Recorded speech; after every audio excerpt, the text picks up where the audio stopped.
Welcome to Indieformer. I'm Josh, and today we're taking a look at the best indie releases of 2018. This year has been phenomenal for indie games, and I've been pulling my hair out trying to decide an order for these games. Each of the upcoming games has something that makes them special, and one might suit you better than others. Think of this more as an overall top 10 instead of a definitive top 10. The numbers in this list don't mean a lot, and it's more a personal choice than anything. But enough of that, let's get into it.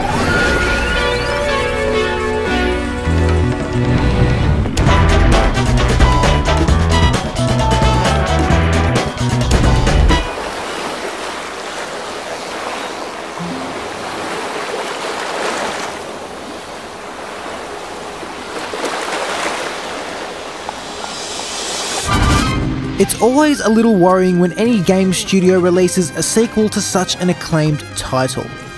Indie studios are usually more trusting, but you never really know. Guacamelee 2 released in August this year, and it was everything you loved about the original all over again. Guacamelee 2 is stylish, has tight controls, and is better in almost every way than the original. Built on a new engine spurts more life into the game, along with a larger Mexiverse to experience. One aspect Drinkbox Studios really nailed on the head was the challenging nature of the game. It's difficult, but never unfair to the player, and it requires you to learn the mechanics and get better at the game. Along with this, from start to end, there's very little repetition and you'll enjoy every moment this game has to offer. They've also put more emphasis on the chicken, so it's actually a viable option throughout the game as well. Currently there's one DLC for the game, with another expected to release soon, so there should be plenty of content to keep you busy with this legendary Metroidvania.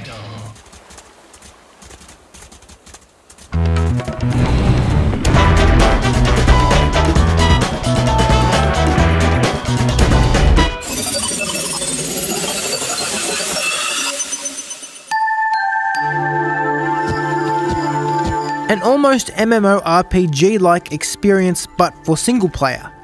If you like the structure of an MMO but without all the people, then CrossCode is definitely for you. In one of the most balanced and fun games of the year, CrossCode has character trees, items, quests, followers, you name it. With 30 to 80 hours of content, the developers have really packed a lot in. 7 unique areas, 120 enemy types including over 30 boss fights, with over 60 music tracks to accompany them.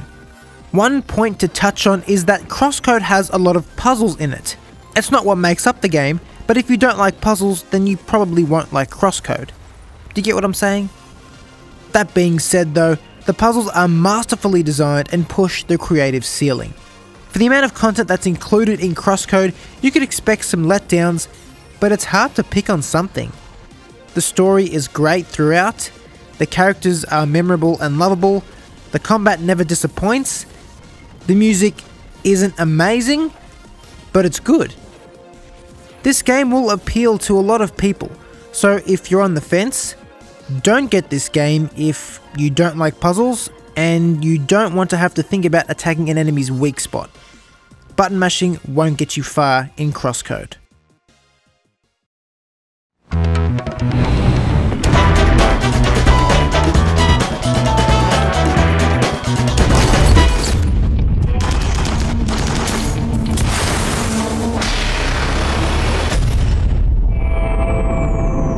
Five years of work went into RimWorld, and it shows. You might look at the visuals and say, it took 5 years to develop a game that looks like this? You don't purchase RimWorld because of the fancy graphics. You buy it because you want to be invested in a story. RimWorld is constructed around giving the player the best story possible. It's not about winning or losing, it's about drama, tragedy, and comedy that goes on in your colony. The AI storyteller analyzes your game and puts in situations that would make for a good story. Whether that be a deer gone wild and attacks your colony, or a band of travelers passing by your town. They're on the more tame side of storytelling. I kept my storyteller to be quite lenient with me, and it was still interesting. From my whole colony getting hypothermia, to leaving one left, then to be rejoined by a random traveller who happened to be his wife, to then him dying the night he was reconnected with his wife. It's all a roller coaster of emotions that make for a great and memorable experience. Along with the story, there's management and a bit of learning to do. For the most part, your colony will look after themselves, but you'll need to point them in the right direction. If you want to spend countless hours in a game, here you go.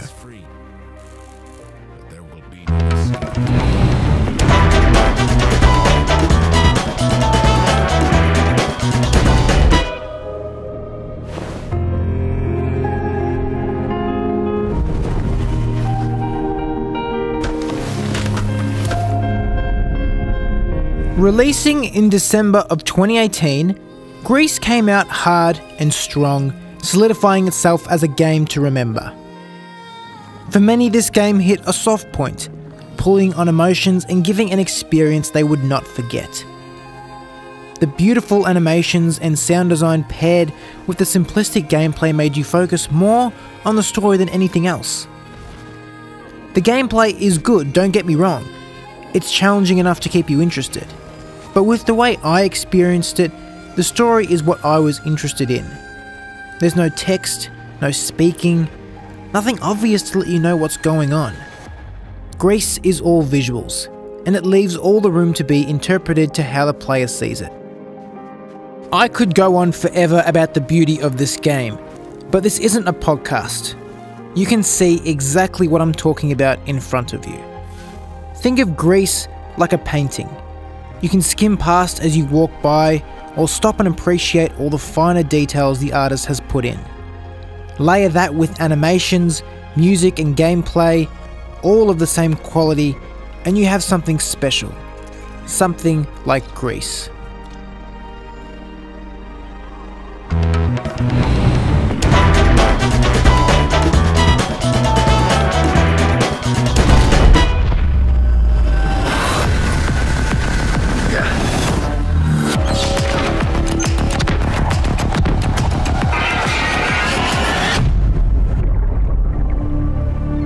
Some of the most challenging games to tackle are that of the open world and survival.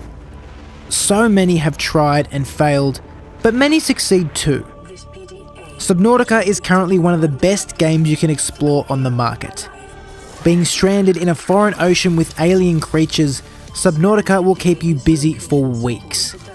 It's a game that, if you've tried so many games but they just don't fill the void, Subnautica is the filler.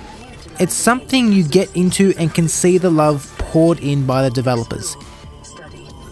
It's got beautiful scenery, a nice story, and more than enough for the players who want more than a survival grind. One emotion that Subnautica captures perfectly is that feeling of dread. You know that feeling when you're in the ocean and you look down over the reef and it plummets into darkness? Yeah. I get chills just thinking about it. When a game can actually elicit those fears from you, you know it's good. With upgrades and crafting to get you deeper and deeper into exploration, Subnautica has a lot of depth. The eerie sound effects with the always unsure feeling of what's around the corner, Subnautica doesn't hold your hand and leaves it to you to survive.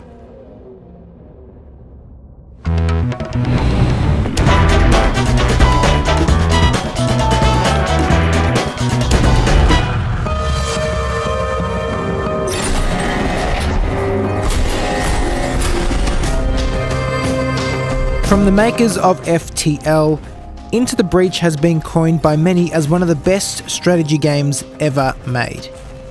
It's a turn-based strategy game that once you think you've mastered it, turn on hard mode and you'll feel like a noob again. Into the Breach is a game about repositioning or removing pieces in an 8x8 board. Really, it's kind of just like chess. This game will punish you for a bad move and reward you for a good one. So concentration and planning are key. With that in mind, this isn't really for the casual player. Into the Breach isn't the game you put on and play a few rounds of. It's far more complicated and It's why I said it's kind of like chess. With chess, you can somewhat recover from a mistake or bad move. Not here. Into the Breach has less replayability than FTL in that you need to complete challenges to unlock different characters so that you can play the game in a different way.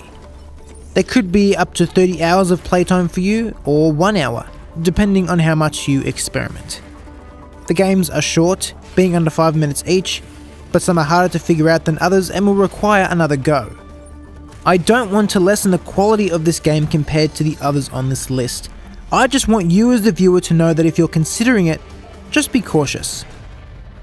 If you like taking your time, where planning and thinking actually help with the gameplay, then Into the Breach may be a good game to pick up.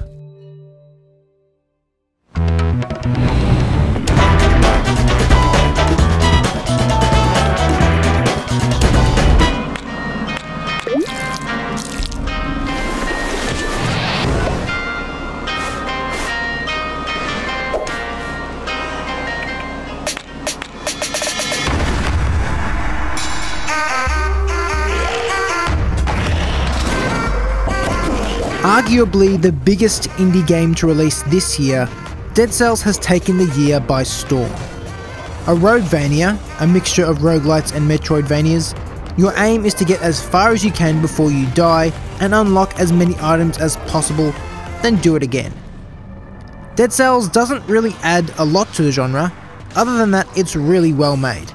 It's fun, casual, challenging, it's pretty much got every quality for any player. You don't need to be good at these types of games to play Dead Cells, because by nature, you'll get better as you play. One small but important feature for me is that it always shows the items and what button they're bound to. I've come back to play this with multiple weeks in between and always forgot the controls. To simply boot the game up with everything in front of me, it's always easy getting back into the groove. Every bit of this game has been considered carefully, and it shows, because it's one of the best games of 2018. Dead Cells is a game that is tough not to love. I'd give it a go.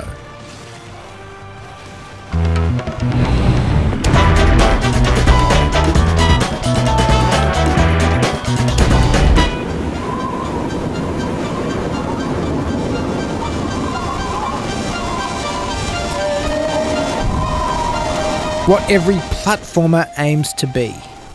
Celeste has set its mark in the indie world and is still being talked about as one of the best indie games ever. Releasing at the beginning of 2018 in January, Celeste comes from the creators of hit indie Towerfall. There are no faults with Celeste. If you want a tightly controlled platformer with enough challenges and puzzles to keep your brain going, then Celeste is the game. It has simple dialogue and doesn't take itself too seriously, and the controls are easy to learn. Admittedly, I had troubles using the keyboard controls as I just couldn't grasp the keys. I'd use a controller if you have one. It's great for the casual player and also the hardcore. With the game counting your deaths, there's room for you to improve everywhere. The controls are intuitive and easy to learn, and if you get stuck, just open up the keyboard layout. Flawless animations and lovable characters, Celeste has character and will make an impression on you. If you're one for the platformer, then Celeste is a must-have in your library because it's one of the most well-designed games ever made.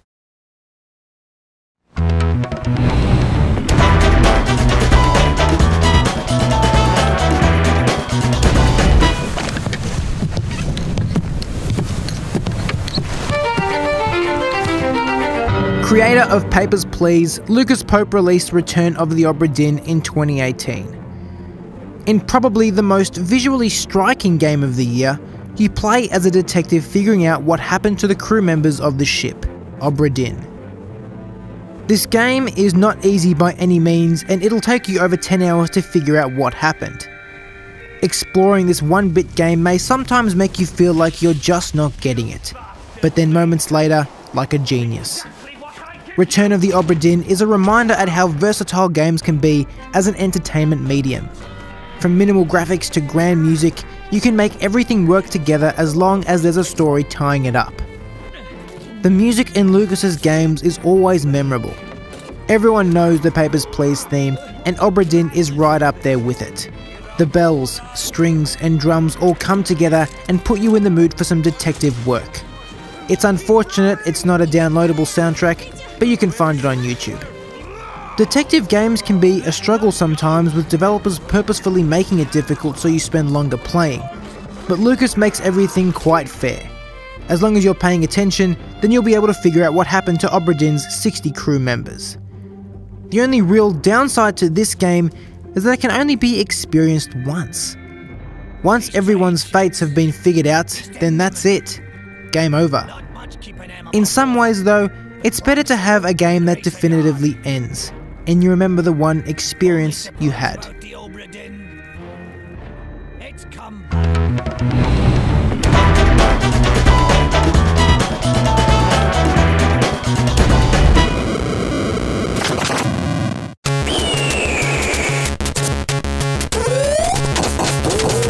Having to compete with Dead Cells by releasing in the same month, The Messenger also released to critical acclaim. It may not have reached as far as Dead Cells, but it holds its own in other ways. Beautifully animated 8-bit art which transitions seamlessly into 16-bit throughout the game. Aside from a little bit of backtracking, everything about The Messenger is perfect. There's a great story, the mechanics are fluid, and it'll leave you wanting more. The balancing and pacing is great, the boss fights aren't too long, and they're creative. The writing is top notch that gives the game personality, and does it in far fewer words than most. It is worthy of being put in the same league as Ninja Gaiden, and will be remembered for years to come as what can be achieved in platformers. The Messenger will make you want to master its mechanics, because once you do, you'll feel like a ninja moving through the levels seamlessly, and completing tough challenges will be all the more rewarding when you can comprehensively use your ninja combos. This is by far one of the best action platformers from 2018, and I'd even say ever made. And also, you've got to appreciate that music.